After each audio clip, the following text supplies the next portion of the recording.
વિભીષણ આદર્શ ભક્ત, જે હનુમાનજી ગયા ત્યારે પણ હનુમાનજીને મળેલા, રામનું નામ લેતા હતા પણ રામનું કામ નહોતા કરતા. એમણે પણ સમજાવવાનો પ્રયત્ન કર્યો, છતાં રાવણ ન માન્યો અને વિભીષણને ધક્કા મારીને કાઢી મૂક્યા. આ બાજુ વિભીષણ રામ ભગવાનની સેનાની અંદર વળી ગયા. રામ ભગવાને લંકાપતિ કહીને એમને બોલાવ્યા, પોતાના સૈન્યમાં રાખી લીધા અને પછી રામ યુદ્ધ કરવાનો પ્રારંભ કરે છે. યુદ્ધસ્ય કથા રમ્ય. આમ તો કહેવાય છે કે યુદ્ધની કથા બહુ રમ્ય હોય છે, પરંતુ સંક્ષેપમાં જોવાનો આપણે પ્રયત્ન કરીએ છીએ. રામાયણના ખૂબ સુંદર ભાગ તરફ આપણે ગતિ કરી રહ્યા છે. હજુ રામાયણની ખૂબ અદ્ભુત વાતો, રામાયણનો આખો સાર આપણે સાંભળવાના છે. શા માટે રાવણ મર્યો? કાલે મેં તમને વાત કરી હતી કે કોણ કોણ રાવણ છે આપણી આજુબાજુમાં, એ થોડુંક જોવાનું છે. આપણી આજુબાજુમાં ક્યાંક રાવણ બેઠા હોય ને આજે ઓળખવાના છે. રાવણ કોને કહેવાય? રાવણ બહુ શક્તિશાળી હતો, એટલે એને અહંકાર હતો કે હું રામ સામે ટકી જઈશ, રામને મારી નાખીશ. યુદ્ધ ચાલુ થઈ ગયું અને રામની સેના, વાનર સેના સામે રાવણની સેના, બંને તરફ મોત ને બધું થાય છે. પણ રામની સેના, વાનર સેના ભગવાનના બળ સાથે ઝઝુમતી હતી. હજારો લોકોને મારી નાખ્યા, કેટલાય રાવણના સૈન્યને મારી નાખ્યું. એવામાં એક ઘટના એવી બની કે લક્ષ્મણને બાણ વાગી ગયા. લક્ષ્મણ મૂર્છિત થઈ ગયા.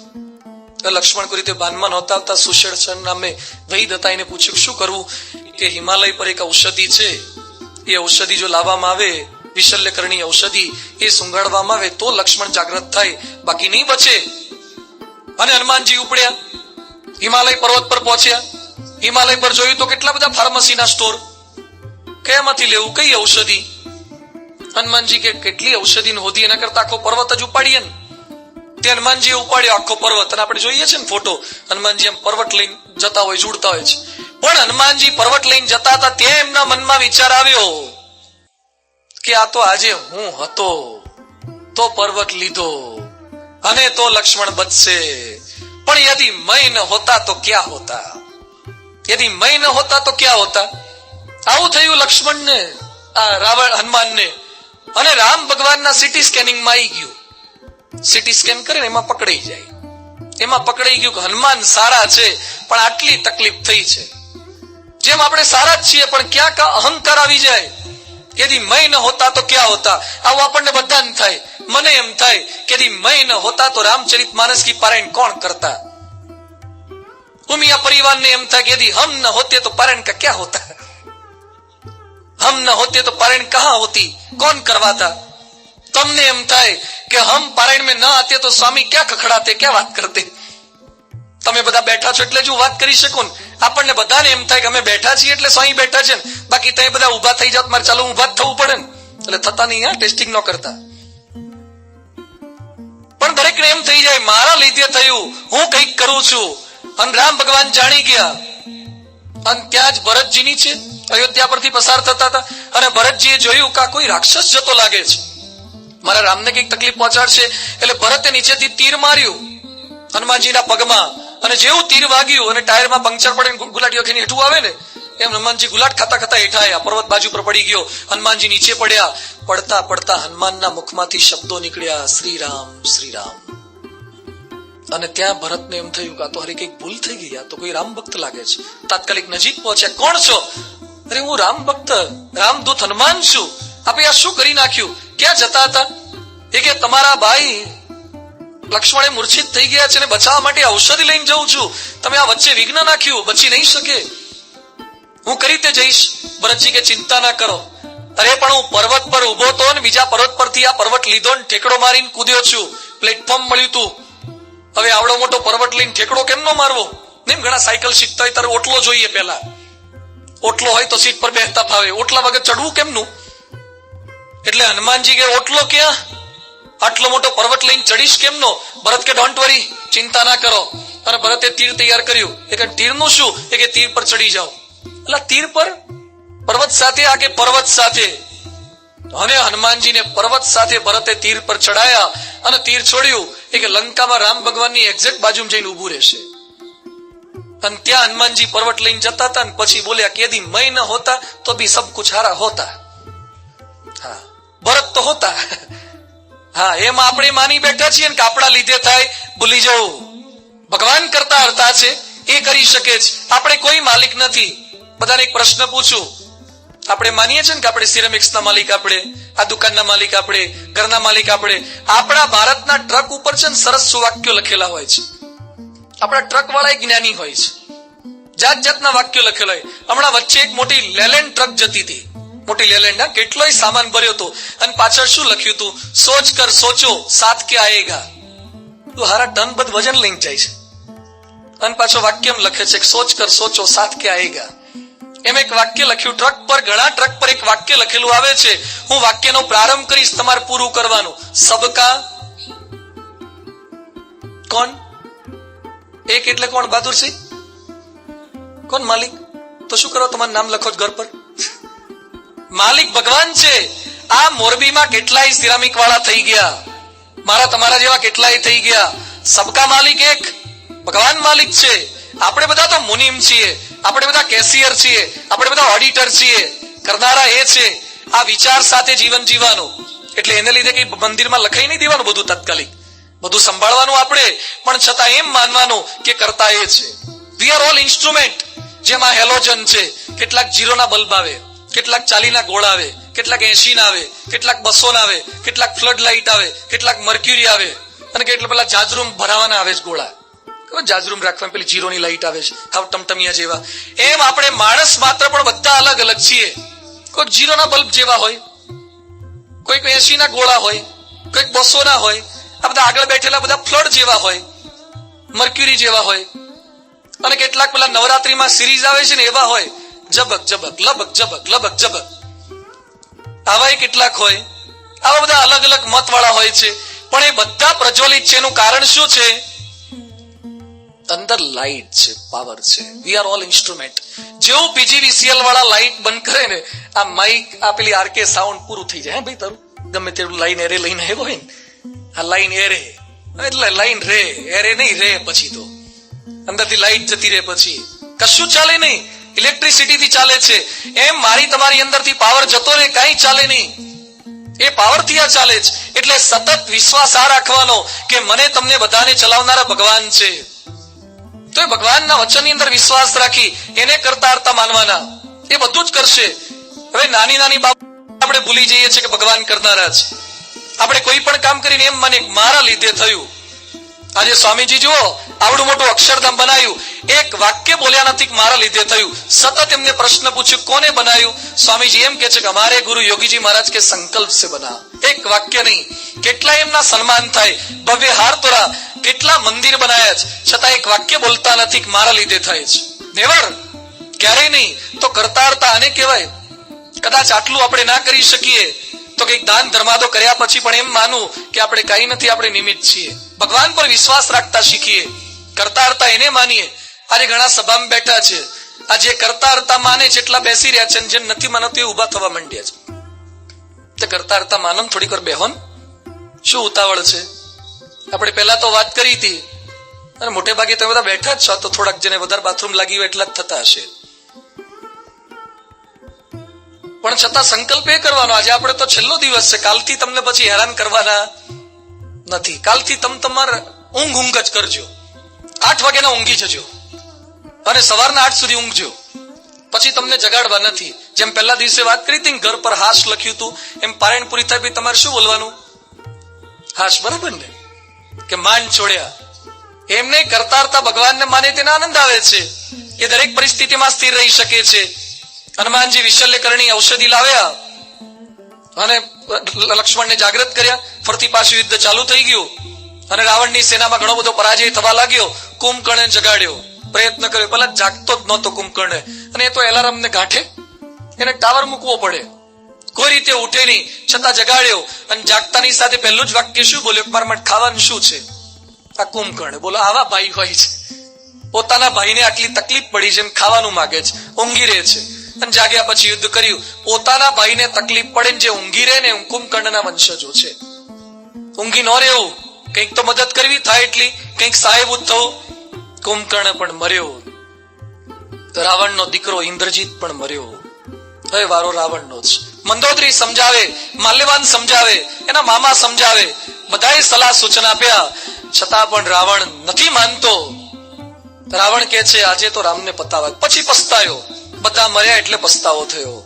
તો પહેલાથી સમજી ગયો હોત તો ઓળખી શકતો નથી, સમજી શકાય એવું નથી. આમ રાવણ જ્ઞાની હતો. રાવણે શ્લોકો લખ્યા છે. વેદો પરનું સૌથી પહેલું ભાષ્ય કોઈએ લખ્યું હોય તો એના રાઇટર રાવણ છે. રામાયણ સિરિયલમાં અરવિંદ ત્રિવેદી તમે જોયા તો રાવણનો રોલ કરનાર. આ બાજુના સાબરકાંઠાના લંકેશનો બંગલો છે, ઈડર હિંમતનગર બાજુ. એ અરવિંદ ત્રિવેદી જે શ્લોકો બોલતા હતા, જટાકટા સબ્રમન ભ્રમન નિલિમ નિર્જરી વિલોલ વિચી વલ્લરી વિરાજમાન મૂર્ધની ધગત ધગત ધ્વગત જલ લલાટ પટ્ટ પાવકે કિશોર ચંદ્રશેખરે રતિ પ્રતિક્ષણમ મમ. આ શ્લોકો લખેલા રાવણના છે. બોલો રાવણ કેટલો કવિ હશે, કેવો રાઇટર હશે, કેટલો બુદ્ધિશાળી હતો. અને શક્તિ કેવી! નવગ્રહ જેને ઢોલીએ બાંધ્યા, વાયુ વીંજણો ઢોળતા રે, જળ પેલા વરુણ એના પાણીના ભળતા. આ રાવણ હતો. કેટલાક લોકો વીંટીઓ પહેરે છે ને ગ્રહોની, કેટલાક ને શનિ નડે, ગુરુ નડે, શુક્ર નડે, રવિ નડે, સોમ નડે, જાત જાતની વીંટીઓ પહેરે છે. આ રાવણ કેવો તો ખબર છે? આ ગ્રહો કોની વીંટી પહેરતા હતા ખબર છે? રાવણની. કારણ કે રાવણ ગ્રહોને નડતો હતો. આપણા ત્યાં અહીંયા લગ્ન થાય એમાં ગ્રહ શાંતિ કરે છે લગ્નમાં પહેલા, કે ગ્રહો નડે નહીં એના માટે ગ્રહ શાંતિ કરવાની. આ ઉપર દેવતાઓ લગ્ન કરે ને ત્યારે કઈ શાંતિ કરતા ખબર છે? રાવણ શાંતિ. રાવણ દેવતાને નડે એવો હતો, ગ્રહોને નડે એવો હતો. કેટલો શક્તિશાળી, કેટલો બુદ્ધિશાળી. આખી લંકા સોનીની, વરદાન પ્રાપ્ત થઈ ગયેલા, કોઈ મારી ના શકે, પણ ઓળખી નથી શકતો ભગવાનને. કેટલાક એમ કે છે કે અમારી નજર સમક્ષ જો ભગવાન આવે તો ઓળખી જઈએ. અરે ના ઓળખાય. રાવણની સામે રામ નહોતા છતાં ક્યાં ઓળખી શકાયા? નથી ઓળખી શકાયું. એકવાર એક ગામની અંદર એક પેલો ગાંચી હતો, પેલો નાનકડી હાટડી ચલાવે અને લો કે આઠાનાનું તેલ ને ઘી ને તેલ પડીને ધંધો કરે. એક સંત મહાત્મા આવ્યા અને પછી કે છે ભાઈ મારી પાસે પારસમણી તું રાખી લે. એ કે તારે ઘરાક ખોટી ના કરો, ડિસ્ટર્બ ના કરો, બાજુમાં જતા રહો. એટલે પારસમણી છે, લોઢા નડાડે હોનું થઈ જાય. એ કે જે હોય આપણે કઈ જોઈતું નથી, અત્યારે મારે ઘરાક ખોટી થાય છે. એ કે મારે ચાતુર્માસ ગાળવા જેવું છે, આ પારસમણી તું રાખી મૂક, પછી વાપરજે. એટલે કઈક ગોખલામાં મૂકી દો. ગોખલામાં મૂક્યો. પેલા મહાત્મા ચાતુર્માસ ગાળવા ગયા, પાછા ફરતા હતા. એમના મનમાં એમ કહેવે તો ત્યાં જઈશ તો પેલી નાનકડી હાટડીની જગ્યાએ બિગ બજાર ક્રિસ્ટલ મોલ થઈ ગયો છે, આગળ રોલ્સ ને BMW ઉભી રહી ગઈ હશે. જેવા ગયા તો એની જ હાટડી, એની જ બૂમો, એનું જ આઠાના તેલ ને રૂપિયા ગોળ ને ઘી આવી જ બૂમો. ત્યાં ગયા પેલા કે ભાઈ પેલો પારસમણી કે. અને એ વખતે કોઈ ગ્રાહક નહોતા. એ કે શેનો પારસમણી? એ કે હું મૂકીને ગયો તો. એ કે જ્યાંથી મૂક્યો ત્યાંથી લઈ લો. ગોખલામાં પાછું કાઢ્યું, ઉપર બધું કચરો જામી ગયેલો, સાફ સુફી કરી. એ કે આ શું છે? એ કે પારસમણી છે. શું થાય? એ કે લોઢા નડાડે સોનું થઈ જાય, લાવ લોઢું લાવ. એની દુકાનમાં બાટાઈ પેલા સાબરમતીના પાણા હતા, પચશેરી અને બશેરિયા.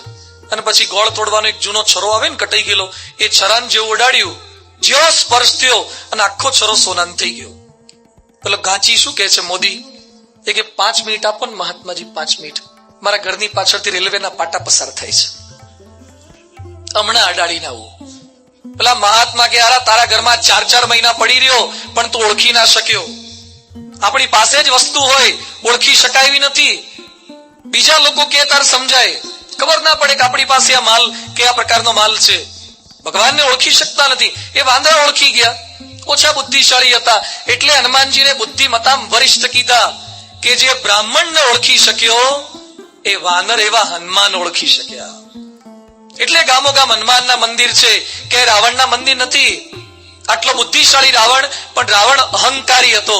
જે માણસ અહંકારી છે રાવણ છે.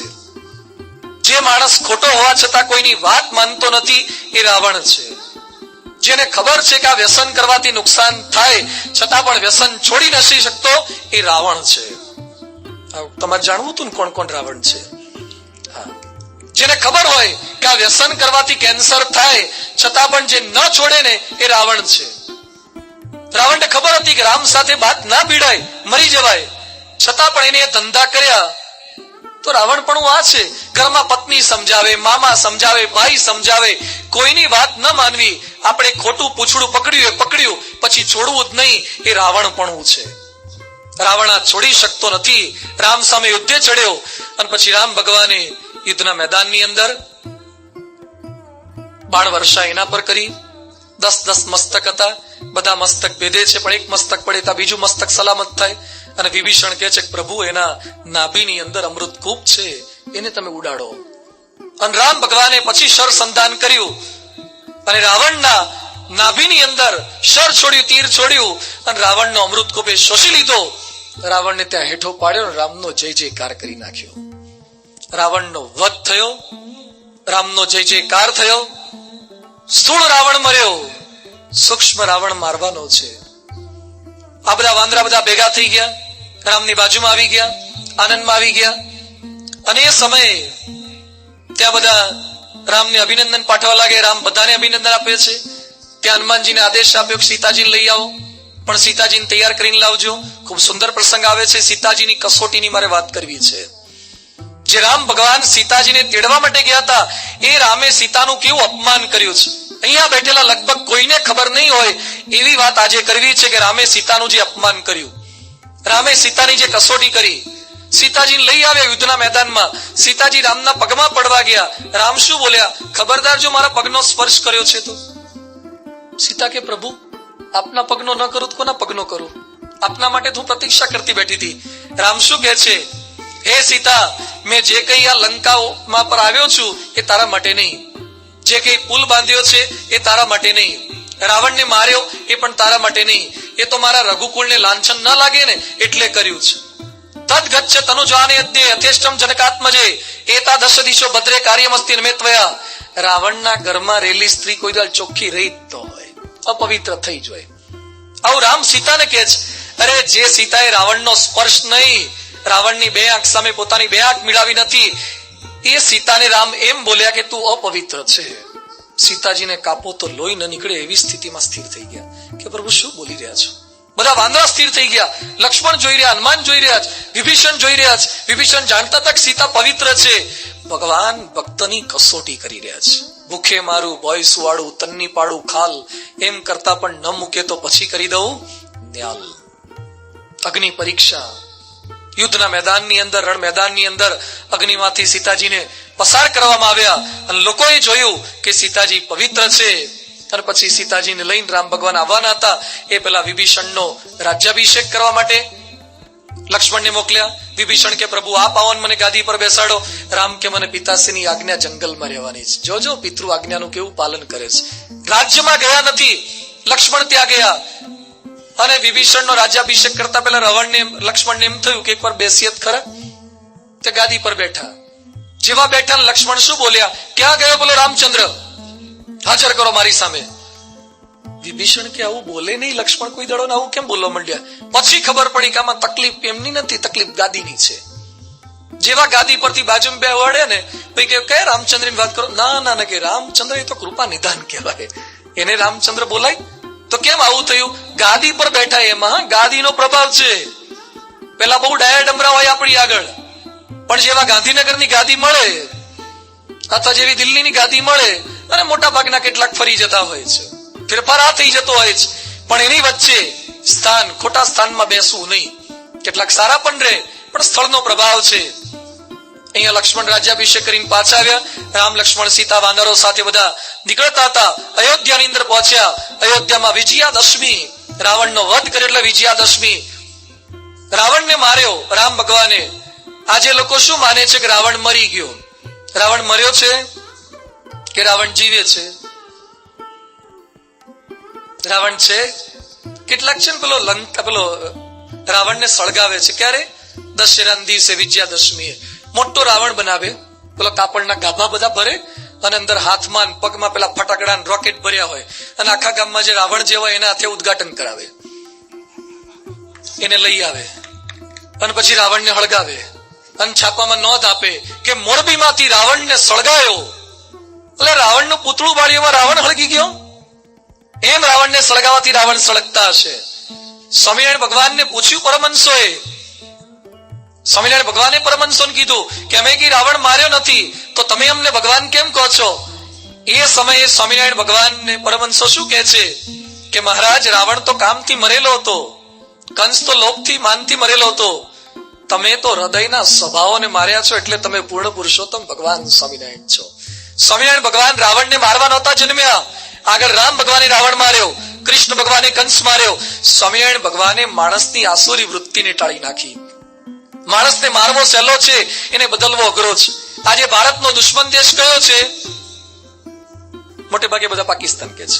હવે પાકિસ્તાનને મારવો ને ભારત માટે ઈઝી છે, પણ આ તો આપણી પોલિસી છે, યુદ્ધ ના થાય એ સારું જ છે. પણ છતાં પાકિસ્તાનને રગદોળો ને એમાં યુદ્ધની જરૂર જ નથી. ખાલી ભારતના બધા લોકો દોડતા દોડતા પાકિસ્તાન પરથી આંટો મારીને આવી જાય ને તો અડધું પાકિસ્તાન નવરું થઈ જાય. આપણી વસ્તી જેટલી છે ને કે કચડાઈ જાય અડધો અડધ તો ત્યાં. પણ એ લોકોને મિત્ર બનાવવા, છૂટાછેડા લેવા સહેલા છે, પણ છૂટાછેડાની અણી પર પહોંચી ગયેલું હોય એમાં મનમેળ કરવો ને વધારે અઘરો છે.